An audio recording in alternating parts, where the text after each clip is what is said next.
Hello and welcome to online study best plus. मैं हूं अमित शुक्ला। हमारे यूट्यूब चैनल पे आपका बहुत बहुत स्वागत है। लास्ट जो वीडियो था वो करप्शन पे था, उसी में कुछ और टॉपिक हैं जो हमें पता होना चाहिए। तो ये छोटा सा वीडियो होगा, उसी का पार्ट 2 आप कह सकते हो, करप्शन पार्ट 2, राइट। कि कौन कौन से चैलेंजेस है जब हम करप्शन से निपटते हैं। तो हमने पिछले वीडियो में उसका डेफिनेशन देखा, उसके कॉजेज़ देखे, उसको कैसे ख़त्म किया जा सकता है ये देखें।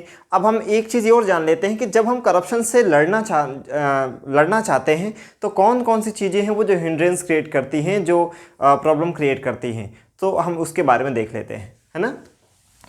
तो हमारा हो जाएगा करप्शन पार्ट 2। इसमें से हम लोग ये देखेंगे कि करप्शन से लड़ते समय हमें कौन कौन से चैलेंजेस फेस करने पड़ते हैं। पहली चीज़ कि करप्शन से कैसे लड़ा जाए, इसके लिए सेकंड एआरसी की कुछ रिकमेंडेशन है, वो भी इंपॉर्टेंट है ना। तो second ARC recommendation about tackling the menace of corruption. तो पहला वो ये कहता है सेकंड एआरसी कि पहला काम तो ये करो कि जो आर्टिकल 311 है इसको रिमूव कर दो, कि ये बहुत ज़्यादा प्रोटेक्शन देता है सिविल सर्वेंट को, और इसकी आड़ में कई बार करप्शन हो जाता है, राइट। उनको वो कुछ ज़्यादा ही बचाव करता है। तो आर्टिकल 311 को रिमूव कर दिया जाए ताकि करप्शन से लड़ने में बेहतर तरीके से हम लोग सफल हो सकें। तो ये सब सजेशन किसका है? सेकेंड एआरसी का है। दूसरा कि इंटीग्रिटी पैक्ट्स होना चाहिए। जब कोई पब्लिक ऑफिस ज्वाइन करे तो उसको इंटीग्रिटी पैक्ट्स यानी उससे ये ऐसा एक दस्तावेज साइन करवाना चाहिए जिसमें वो इंटीग्रिटी के बारे में शपथ ले, ठीक है। एक इंटीग्रिटी पैक्ट्स हो सकता है। एक जो सजेशन दिया सेकेंड एआरसी ने वो ये है कि जो विसल ब्लोअर प्रोटेक्शन एक्ट होना चाहिए, कि जो लोग ये गुप्त सूचनाएं देते हैं उनके प्रोटेक्शन के लिए भी हमें एक एक्ट बनाने की ज़रूरत है। कि कई बार क्या होता है कि करप्शन को एक्सपोज करने के लिए कोई अपनी जान दे के कोई इन्फॉर्मेशन जुटाता है, और अगर उसका नाम उजागर हो गया तो उसे अपने जान से भी हाथ धोना पड़ता है। तो हमें क्या रखना चाहिए? हमारे पास विसल ब्लोअर प्रोटेक्शन एक्ट होना चाहिए ताकि हम उन लोगों का बचाव कर सकें, ठीक। इसके अलावा क्या हो सकता है? इसके अलावा ये हो सकता है कि हम लोग जो हमारे लॉज हैं करप्शन को रोकने के लिए उनका इम्प्लीमेंटेशन और बेटर करें। बेटर इम्प्लीमेंटेशन ऑफ बेनामी transaction act, prevention of corruption act, अगर हम इन पे कुछ कड़ाई से काम लें तो भी कुछ बात बन सकती है, ठीक है ना।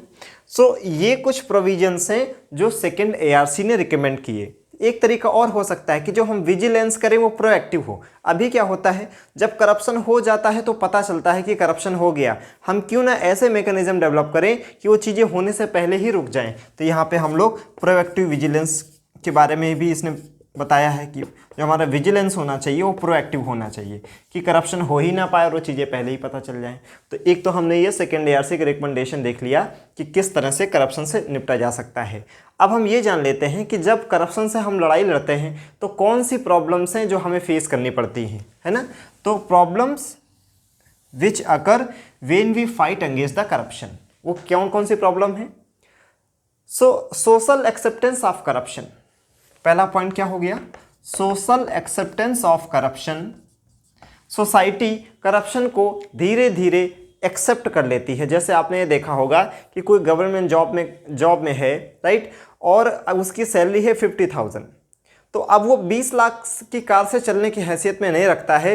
अगर वो शहर में है, उसके बच्चे पढ़ने जाते हैं, कोचिंग जाते हैं, तो हार्डली उसके पास 15 से 20 हज़ार रुपये बचेगा।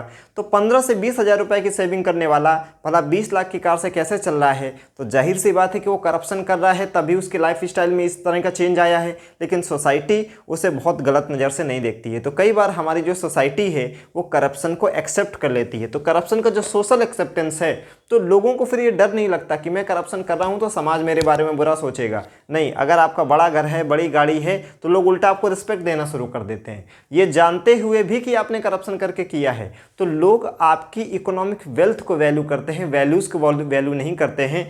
ये करप्शन के बढ़ने का एक बहुत बड़ा कारण है। अभी अगर कोई कॉलोनी ये कर ले कि हमारे कॉलोनी में रहने वाला कोई व्यक्ति अगर करप्शन से कोई वेल्थ जनरेट करता है, भ्रष्टाचार करता है, हम उसका सोशल बायकॉट कर देंगे। देखिए करप्शन कैसे कम नहीं होता है, ठीक। दूसरा जो कारण है करप्शन का, जो हमें जो हिंड्रेंस आती है उससे निपटने में, कि इसका नेचर कॉल्यूसिव होता है, वो सब एक दूसरे को बचा लेते हैं। Collusive nature of corruption, nature of corruption, ठीक है। तीसरा क्या हो सकता है, आर्टिकल 311, ये बहुत बड़ा हिंड्रेंस है करप्शन से लड़ने में, जो सिविल सर्वेंट को कुछ एक्सेस प्रोटेक्शन दे देता है, जिसकी वजह से वो करप्शन से लड़ने वाली जो चीज़ें हैं उनसे वो बच जाता है। फिर क्या तरीका ये है कि हमने टेक्नोलॉजी का यूज नई मशीन बनाने में किया है, और मिसाइल बनाने में किया है, टैंक बनाने में किया है, लेकिन हमने टेक्नोलॉजी का यूज करप्शन कैसे कम किया जा सके उसमें उतना ज़्यादा नहीं किया है, right. So less use of technology in governance. अभी भी गवर्नेंस में टेक्नोलॉजी का यूज बहुत ज़्यादा करने की गुंजाइश है, तो जितना टेक्नोलॉजी का इन्वॉल्वमेंट होगा करप्शन उतना कम होता जाएगा, क्योंकि मशीन को घूस नहीं चाहिए, मशीन कभी थकती नहीं है, मशीन बायस्ड नहीं होती है। तो अगर आप टेक्नोलॉजी अपने गवर्नेंस में जितना ज़्यादा ई गवर्नेंस को प्रमोट करोगे उतना ज़्यादा क्या हो जाएगा कि करप्शन से लड़ने में आसानी मिलेगी। लेकिन है क्या, आप देखोगे कि जो छोटे छोटे हमारे ऑफिस होते हैं वहाँ पे जो टेक्निकल इक्विपमेंट्स होंगे वो बहुत कम होंगे, तो जहाँ पे टेक्निकल इक्विपमेंट्स कम होंगे वहाँ पे अकाउंटेबिलिटी इंश्योर करना मुश्किल हो जाता है, क्योंकि वहाँ पे डिस्क्रिशन की गुंजाइश बच जाती है, ठीक है। ये हमने देख लिया, ठीक।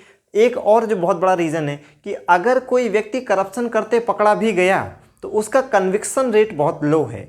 जब कन्विक्शन रेट लो होगा तो लोगों में कोई डर नहीं रह जाएगा, तो लो कन्विक्शन रेट है वो डिटरेंस को कम कर देता है। लो कन्विक्शन रेट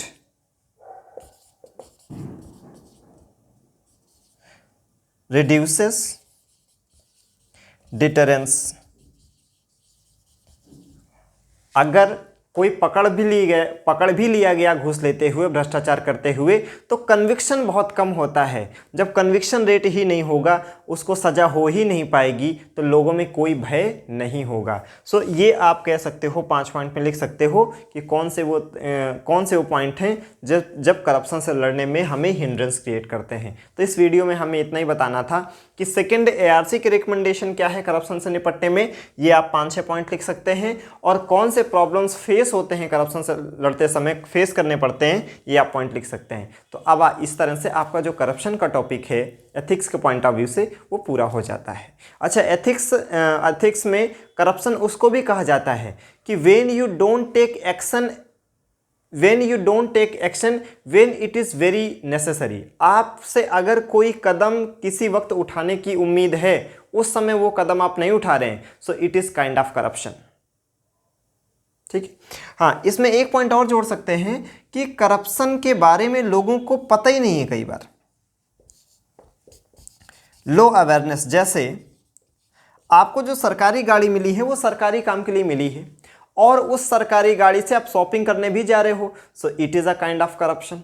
तो करप्शन हमारे जीवन में इस तरह रच बस गया है कि बहुत बार तो हमको पता ही नहीं चलता कि ये करप्शन का हिस्सा है, राइट। कि जब अपने आप पब्लिक ऑफिस का मिसयूज करते हैं, जैसे हमने डेफिनेशन में लिखा था, पर्सनल इंटरेस्ट के लिए, वो सब कुछ करप्शन है। सरकारी गाड़ी आपको सरकारी काम के लिए मिली है, प्राइवेट काम उससे ना करें, अगर करते हैं तो ये करप्शन है। आपसे जब कदम जो उठाने को कहा गया, अगर आप वो कदम नहीं उठाते उस समय, ये भी करप्शन है। तो आप याद करो मैंने करप्शन में क्या बताया था, monopoly plus discretion minus accountability. तो जब कदम नहीं उठा रहे हैं तो आप अकाउंटेबिलिटी वहाँ इंश्योर नहीं कर रहे हैं। तो इस तरह से हमने करप्शन को पूरे होलिस्टिक वे में समझ लिया। आई होप आपको ये समझ आया होगा। Thank you so much.